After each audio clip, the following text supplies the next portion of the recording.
黑夜告白》。今天我们要对话的就是这对师徒，欢迎演员潘粤明、王鹤棣，欢迎两位老师。大家好，大家好，大家好。刚才也说到《黑夜告白》，咱们聚焦的是一个电梯失踪的悬案，然后时间跨度长达18年。最一开始是什么吸引两位老师或者打动你们来参演这部作品呢？因为有他在嘛。哎呀，对，剧本好，然后弟弟也来。我一直也没演过这种题材的悬疑剧啊。以前其实大家知道我演不少刑警角色，但这个角色很特殊，时间跨度是18年，有3个年龄段，然后围绕着一个案子进行，所以每个阶段的这人物状态都不一样。每个时间段都有很精彩的这个破案的细节啊，我没经历过这样的剧本，会有反转和悬念，我们可以期待一下。那鹤棣呢？我当然肯定也是能搭档潘老师，对，然后还有就是这个题材也是自己是第一次就是参演悬疑题材的这样的剧，然后这样可能大家对我印象会多一些的是一些比如说古装偶像剧这样，然后其实自己也很向往悬疑题材的剧，然后也想去多尝试和多去挑战一些各种各样的角色和题材，所以就来到了黑夜告白。那在剧集之外，还记得第一次见面时候场景或者彼此的心情吗？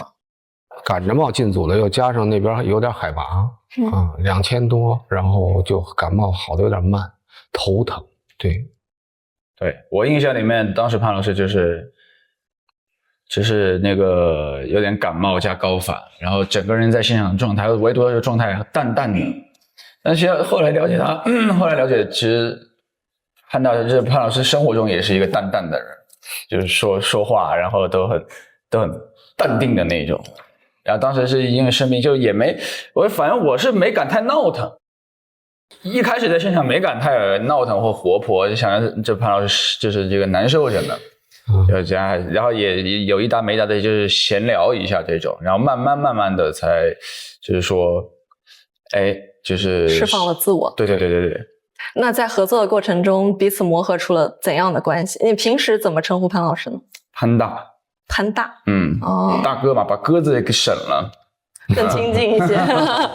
他是特别有活力，然后在剧组的时候休息的时候经常带着大家一块打篮球，对，他篮球打得特别好，然后人又特别开朗，所以经常是组里的开心果。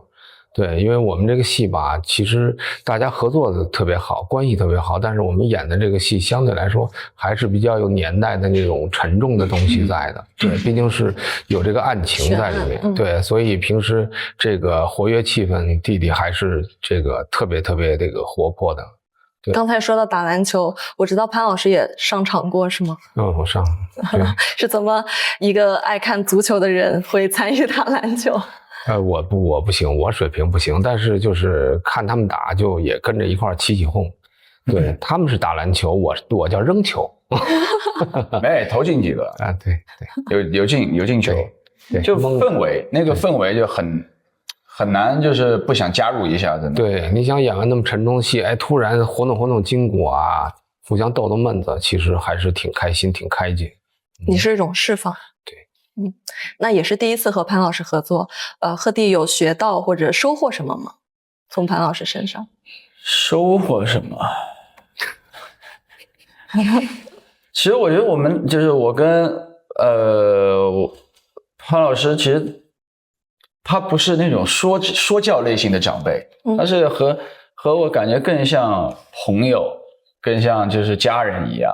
就在一块儿，其实是在这个日常的点滴中和一起拍摄一点一滴中，我自己去寻宝或者自己去感受到，就是我能值得去我去学习的，或者说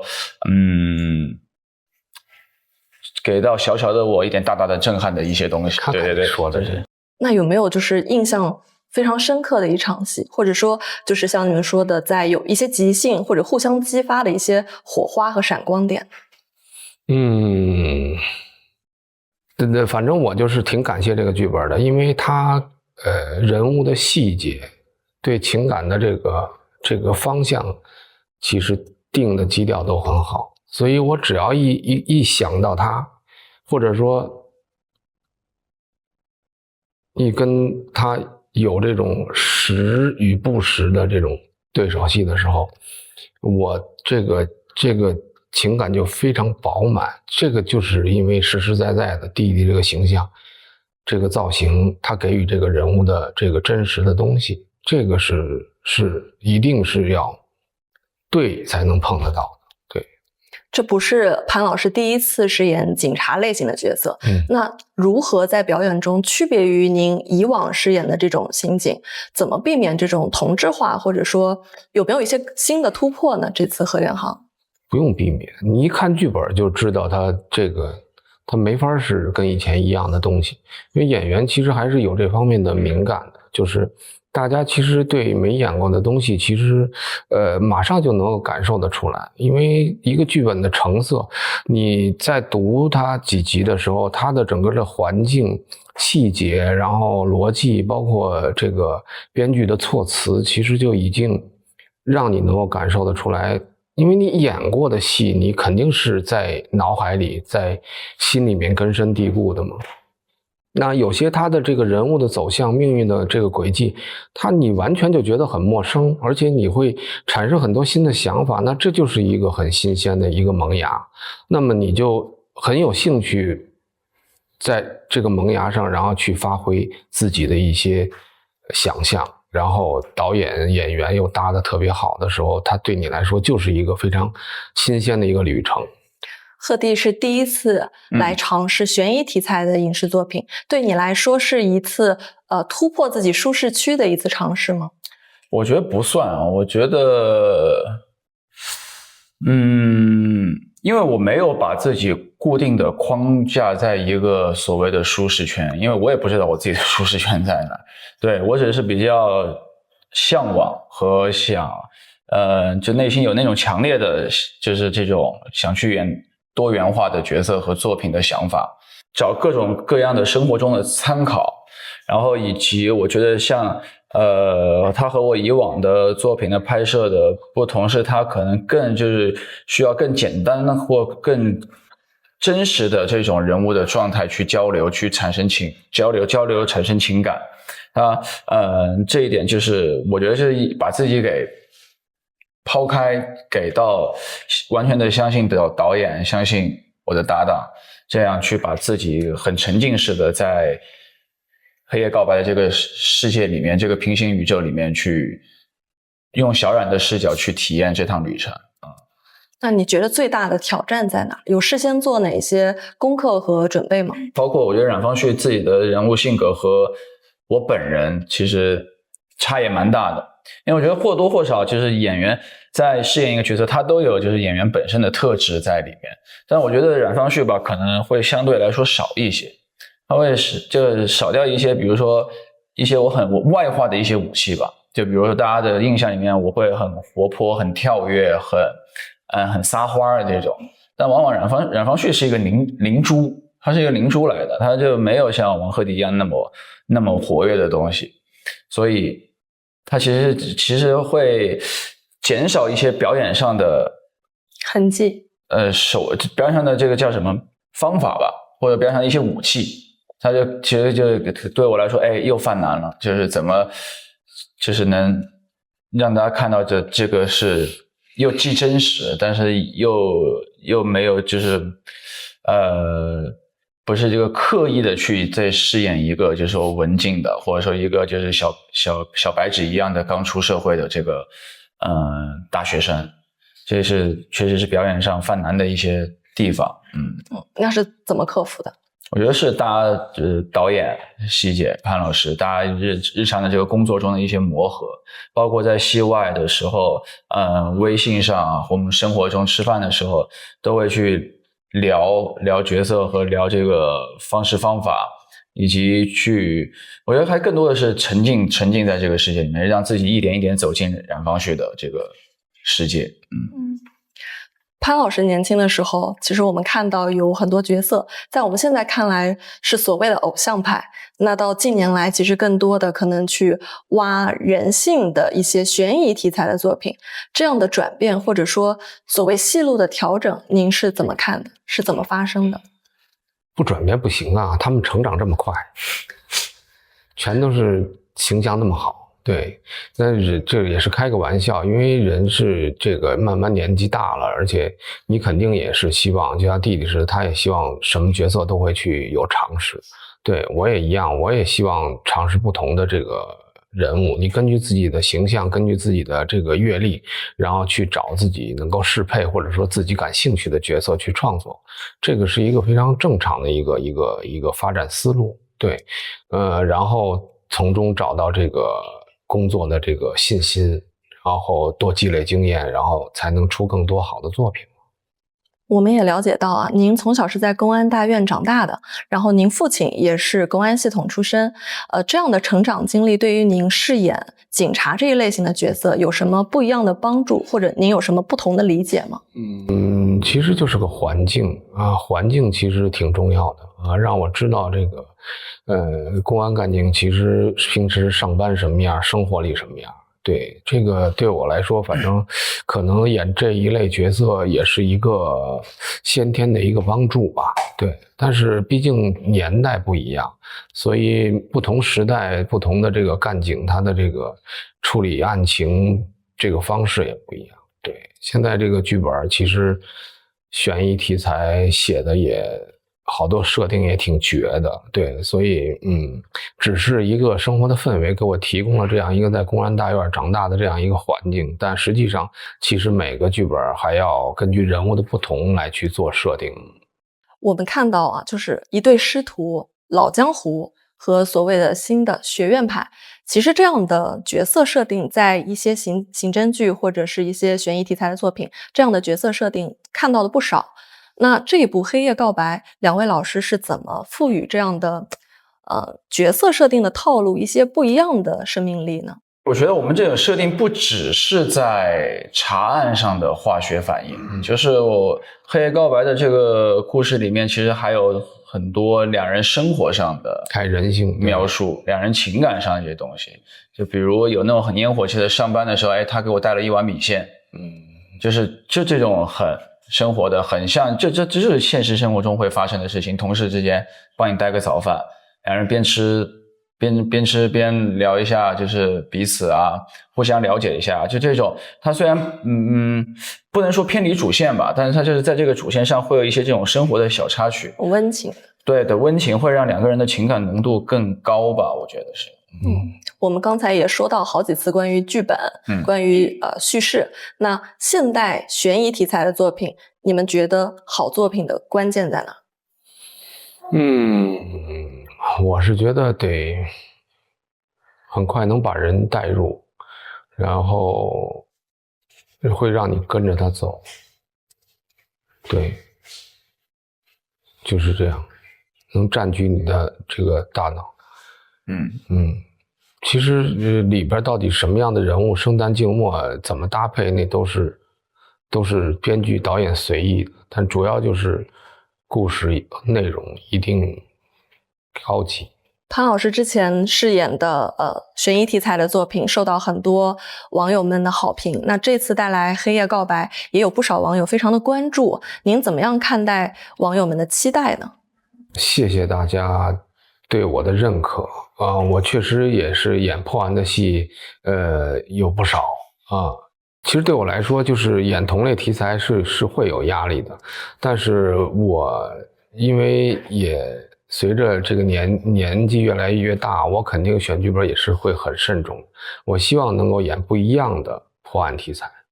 对，但是就是你演破案题材可能也是因为这个市场认可你演这个类型。对，我其实也想尝试什么古偶啊啥的。来横店来，带你飞几天威啊！开个玩笑。对，我们平时比这个要那个对。那对您来说，悬疑题材和警察是现在您的所谓舒适区吗？没有舒适区，只是我熟悉这方面的制作，对，但是我把这方面熟悉的这些经验，其实是希望能够把后面的东西拍得更精彩，因为戏你播出以后，你才会看到一些感受到，或者说沉淀出一些它的问题或者它的遗憾之处嘛。那么你把这些归拢了以后，把它变成下一部戏不再遗憾，就尽量的去弥补，把之前的遗憾在后面的戏尽量减少，减到最低。也有很多网友说啊，好的演技要经得起考古。近来也有不少的演员和一些老的剧集重新翻红。那不知道两位老师怎么看待？就是现在会有一些网友说有老辈艺人，一个演员怎么样才能具备一个长久的竞争力呢？就努力呗，尽量多珍惜机会，多创作好角色。贺迪觉得呢？什么样的演员在你看来是好演员？还是作品说话吧。对，就演员的职责就是饰演好自己的角色，然后拿出这种大家喜爱的作品，就是他能够，就是能所以就是我作为这个职业能够长久下去的，我觉得就是最唯一的这个一个方法吧，我觉得就是留下好的作品，留下好的角色，得到观众的喜欢。对，作品说话。其实不管是刚才说的老辈艺人，或者说新生代演员，或者说现在说的比较多的所谓的流量演员，它其实也是一种标签。那两位老师怎么看待可能被标签和打破标签这个话题？思考一下。我觉得标签其实都是别人给的。大家就是努力去做自己能够理解或者能够搞创作的事情做好，走一步就扎扎实实的，然后认认真真的。我觉得其实，大家都心明眼亮，都会看到你的努力因为这个其实，大家还是挺鼓励努力的这个作品我觉得这个是非常好的事儿。贺迪呢？其实我认为标签它不一定是一个坏事，就是一提到标签，老是有一些词儿是什么撕掉标签、扔掉标签，但我其实并不认为标签它这个词儿就是一个绝对的不好的形容词。它也是因为可能就是它是有它的过人之处和它有它的这个观众很深刻的记忆点才会有的这个所谓的标签。那我觉得就带着这个标签去继续前行，就去做自己应该做的事情。我觉得最后回归起来还是那句话，就是用作品去说话嘛。无论你是什么样的标签，当你有了好的作品的时候，大家认可你的作品的时候，那这些就是标签这些什么的，只是我觉得是我作为演员的一部分。其实大家都是很多元的，可能目前展现出来的只是其中的一个部分，然后大家给你打上所谓的这些标签，但其实归根结底还是希望有更多元的一些展现。那两位老师都作为演员，希望自己以后成为什么样的演员？希望观众记住自己什么呢？成为肯定是希望大家能够一直喜欢你的作品，这个就是你就一直能努力多拍好作品，对我们来说也是幸运的吧，我觉得。同时就观众们看得开心感动，看得就是有带来了他们情绪，或者说是给观众带来了一些引发了一些思考治愈，我觉得就是作为演员的一个责任和使命。确实 AI 现在的技术发展非常快，不管是从剧本写作还是说 AI 配音，甚至现在都有 AI 的演员。不知道两位老师怎么看待就是 AI 的发展，真人演员会有所谓的危机感吗？最近这个话题很火。我反正了解的不多，我只是感觉从新闻上看，应该是，还是一个蓬勃发展的阶段啊。现在无法预期未来会是一个什么局面。我觉得 AI 它毕竟是，人靠这个电脑还有算力啊，然后去解决的一个视频的东西，它跟真实的表演或者说你。怎么说呢？尤其是像涉案题材那些微小的那种情感，它还是要通过有生活、有经验、感受过酸甜苦辣，可能才能从表演里带出的东西，可能更有温度吧。真人演。贺迪觉得呢？我的理解是，我觉得 AI 它也是人创造出来的，我觉得它应该是一个服务大家的一个工具。这个数码相机的出现，其实也不影响现在喜欢用胶片拍照片的人。哎，对，其实看嘛，就是看这个走势。面对 AI 技术的这些发展，演员最不应该丢掉的核心是什么？珍惜自己眼前的工作机会，然后让这个真人参演的这些作品能够有更多这个支持的人。然后我觉得跟 AI 的不一样的就是有温度嘛，对大家的这种表演呀，它是通过自己有血有肉的经历，然后体现在银幕面前的，它跟数据做出来的东西其实还是有很大区别的。大家看剧，看这个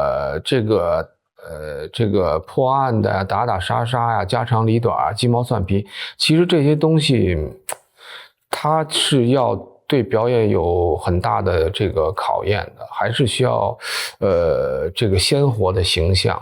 我们就好好演戏就行了，也不用有什么担心，毕竟我觉得还是两个领域的事儿。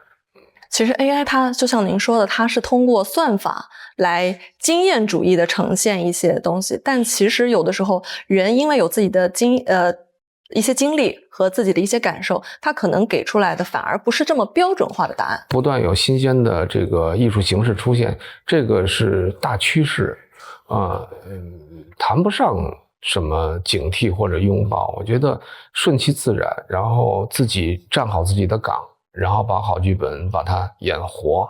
我觉得带入我自己的视角，就是珍惜自己现在的工作机会和珍惜自己现在所谓的饰演的每一个角色和剧本。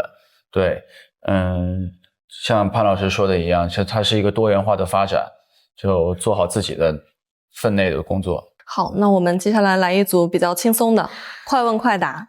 两位老师会和大家一起追剧吗？会看弹幕吗？会。那你们看弹幕的过程中，最关注观众们什么样的追剧反馈呢？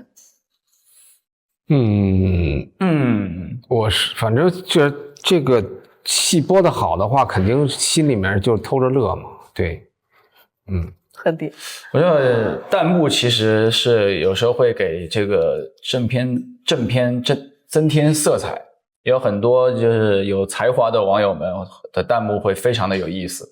就比如说有时候我会第一遍不看弹幕追一遍，然后再开弹幕追一遍。而且我觉得作为创作者，就是当观众看到你这场戏的时候，然后再看他们的反馈，这是一个非常有互动感的一个很有趣的体验。有时候你会觉得他们的脑洞比你想的还要好玩和夸张。对。我们看到潘老师也会在微博上或者在很多平台上点赞网友的一些手绘作品。那这一次黑夜告白，您期待看到网友们的一些二创有什么不一样的？您有什么期待吗？就这么多年了哈，就是一直在跟大家互动关于绘画的，对，所以不管他们画什么，画得好还是专业的，还是业余的，还是只是普通的爱好者，我能点赞我就尽量去点赞，因为我觉得真的，这么节奏这么快，工作这么忙，大家还能来支持我们的戏，然后来微博上跟我们互动，我希望能够通过这种形式鼓励大家继续去多写多画啊，然后很感谢，心里很感激。画画是您减压的一大方式吗？快成专业的了，已经不是光减压这么事儿，现在开始有压力了。打算办画展了以后，压力有点大。刚才都说到了啊，想尝试更多不一样的多元化的呈现在大家面前。那两位老师还有什么想尝试的题材类型或者角色类型吗？我要演坏人，我也要。为什么呢？或者什么样的类型的坏人？演好人已经不过瘾了，嗨。我也没演过坏人。坏人是会更有挑战性，或者没有，其实无所谓什么好人坏人，甚至男人女人，只是觉得这个人物他够精彩，够有层次，能够锻炼我，让我有挑战感，我觉得我就愿意去尝试。我们俩应该都是这样。同上。对。潘老师其实会给人一种圆融豁达的感觉。刚才贺弟也说，就是刚跟您接触的时候，觉得您什么都慢慢的、淡淡的，对。但现在年轻人有的时候也会所谓的焦虑和内耗，那有没有什么样的建议呢？画画，画画，写书法。其实没有，他们我觉得挺好的。就是我经常看弟弟，我们休息的时候，有时候听他的这个说唱作品啊，然后有时候在 KTV 看他们这个说唱啊，然后释放自己，我很羡慕，很羡慕。对，我觉得每一个年龄段的人，他都有自己让自己减压的一种方式，而且会很过瘾。这个其实挺好。贺弟在之前的采访中有提到过，自己比较少的去依赖外界给的安全感，然后就算有内耗，可能也能很快的调节。有没有什么秘诀能跟大家分享一下？运动，我觉得有一个健康的身体蛮重要的。然后就找到一个自己的兴趣爱好，就像潘老师说的，画画也好，书法也好，还是说运动也好，唱歌也好什么的，对，就是自己有生活，就好。这次饰演的两位都是警察，那对这个警察这个群体有没有一些更深的认识？有什么话想对我们的警察们说的吗？我自己演完小冉的感受是，真的是又对警察叔叔的形象又光辉了，然后就更加又增添了几分敬意的那种感觉。因为我带入小冉的视角，我是在时常我会觉得其实有时候会很心疼他，就是他，你看他从毕业了过，他的一生都是奉献在了他的这个职业，他这个岗位上，然后其实生活也很单调，一心一意的去扑在案件上，去扑在人民的安全上。所以在我饰演完小冉过，我真是觉得这种在无论是前线还是就是在幕后保护着我们的这种警察叔叔的形象，真的是非常的高大和值得尊敬。潘老师是不是会更深的体会？演过不少破案的戏，没一个警察的日子是好过的，因为只要牵扯到案件，其实对于警察，对于刑警来说，他就是要努力的去破案，然后目的就是为了维护社会的安定，甚至于付出自己的家人、自己的健康，还有生命。所以你既然他写成剧本，肯定是有他这个非常打动人之处的。我们希望能够通过这些不同的案件，然后把鲜活的人性体现出来，让大家看到更多这种舍弃自己生命，然后为了大家有一个好的生活环境而付出的这些干警的角色吧。有没有什么话想对这些正在追梦的年轻人说的？我觉得弟弟就是最好的榜样，对吧？是的。你看他这个一唱歌、跳舞，然后打篮球、演戏，关键还做了一手炒饭，对，炒菜也很专业。其实经常在片场。对，他会。拿手菜有什么？偶尔。这就是四川小炒，川菜的各种小炒。对，我觉得就是因为他肯定压力也比别人也不会小，所以也可以通过工作、通过生活，然后去均衡自己这些东西。就大家其实就是榜样就是这样，你去通过他工作、搞创作或者生活的一些细节或者态度，然后去找适配自己的一些方法。我觉得其实，这样挺好的。对，兄弟姐妹们，做你们想做的。哎，再次感谢两位老师来到我们的在场栏目，今天我们的访谈就到这里。更多精彩，欢迎大家持续关注人民日报新媒体，我们下次再见。好，拜拜。贴上一下有画个心电图。